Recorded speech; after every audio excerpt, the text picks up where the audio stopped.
আজকে আমি তোমাদের সাথে একটা গুরুত্বপূর্ণ বিষয় নিয়ে আলোচনা করব। তোমরা অলরেডি তোমাদের কলেজ থেকে নোটিশ পেয়েছো যে যারা কলেজে পড়াশুনো করছে, অর্থাৎ ডিগ্রি কোর্সে পড়াশুনো করছো, তোমরা যে কলেজেই ভর্তি হও না কেন, তোমাদের একটা এবিসি আইডি করতে হবে। তোমাদের সবার মনেই প্রশ্ন জাগছে যে এবিসি আইডিটা কী বা এবিসি আইডিটা কীভাবে করা যায়। এই নিয়ে অনেকেই আমাকে অনেক প্রশ্ন করেছো। সেই জন্য আমি চিন্তাভাবনা করলাম তোমরা যাতে বাড়িতে বসেই তোমাদের মোবাইল ফোন থেকে এবিসি আইডি করতে পারো, সেই বিষয়ে আজকে আমি তোমাদের একদম প্রথম থেকে শেষ পর্যন্ত ধাপ দেখাবো যে কিভাবে তোমরা তোমাদের বাড়িতেই বসে ফোনের মাধ্যমে, অর্থাৎ তোমাদের মোবাইল ফোনের সাহায্যে কিভাবে তোমরা এবিসি আইডি তৈরি করতে পারবে। যারা কলেজে পড়াশুনো করছো প্রত্যেকেরই, অর্থাৎ ফার্স্ট সেমিস্টার থেকে শুরু করে 6th সেমিস্টার পর্যন্ত সকল ছাত্রছাত্রীদের, যারা MA পড়াশুনো করছো তাদেরও এই এবিসি আইডি অত্যন্ত গুরুত্বপূর্ণ। এবিসি আইডি বর্তমানে গভর্নমেন্ট রুলস অনুযায়ী প্রত্যেকেরই এই এবিসি আইডি করতে হবে যারা পড়াশুনোর সাথে আছো। অর্থাৎ এই পড়াশুনোর সাথে থাকা প্রত্যেক ছাত্রছাত্রীরা যাতে নিজেরাই বাড়িতে বসে নিজেদের মোবাইল থেকে এবিসি আইডি তৈরি করতে পারো, সেই সম্পূর্ণ প্রসেস আমি আজকে তোমাদের এই ভিডিওর মাধ্যমে দেখাবো। প্রথমে তোমরা প্লে স্টোরে যাবে। প্লে স্টোরে যাওয়ার পরে সার্চ বাটনে গিয়ে তোমরা লিখবে ডিজিলকার।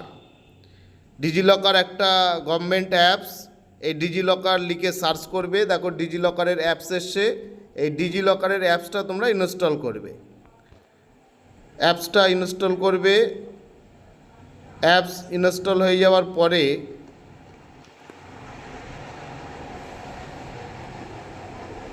ইনস্টল হচ্ছে অ্যাপস। এই ইনস্টল হয়ে যাওয়ার পরে এই যে ওপেন আছে, এখানে ক্লিক করে ওপেন করবে। ওপেন করলে দেখো একটা ইন্টারফেস খুললো। এটা খোলার পরে তারপরে ল্যাঙ্গুয়েজ সেট করতে হবে। ইংলিশ সেট করতে পারো, তোমার যদি বাংলাতে সুবিধা হয় বাংলাও সেট করতে পারো। সেট করে যদি বাংলাতে সেট করো, এখানে লেখা আসবে কন্টিনিউ ইন বেঙ্গলি। আমি যেহেতু ইংলিশ সেট করেছি তাই কন্টিনিউ ইন ইংলিশ। ইংলিশটাকে সেট করে নেক্সট করলাম। নেক্সট করে লেটস গো, তারপরে গেট স্টার্টেড। গেট স্টার্টেডে ক্লিক করবে। ক্লিক করার পরে দুটো অপশান আসবে, ক্রিয়েট অ্যাকাউন্ট করবে। ক্রিয়েট অ্যাকাউন্ট করার পরে উপরে নিজের ফুল নেম, পুরো নামটা লিখবে।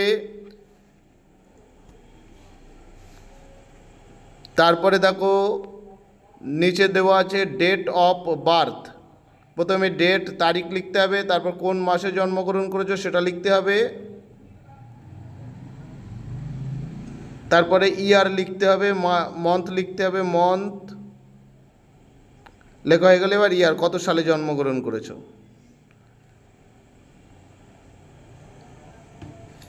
সিলেক্ট করলে তারপরে মেল না ফিমেল, মেল হলে মেলে ক্লিক করলে এবার এখানে মোবাইল নাম্বার দেবে।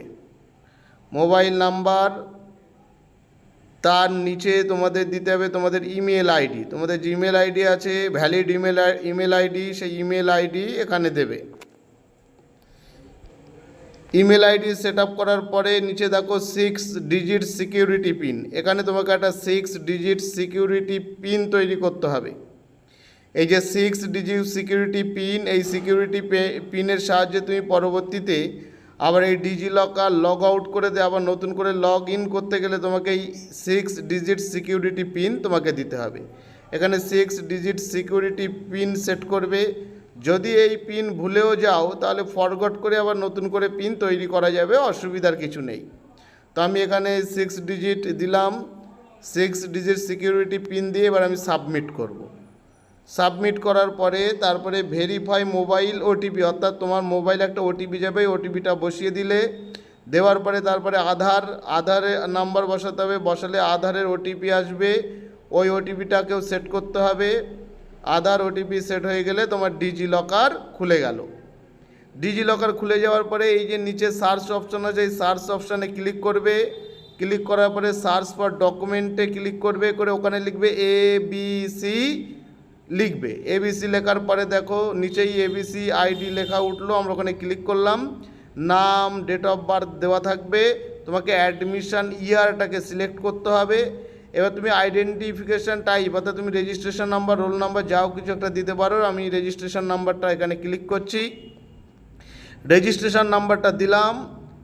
রেজিস্ট্রেশন নাম্বার দেওয়ার পরে এবার তুমি করবে গেট ডকুমেন্ট।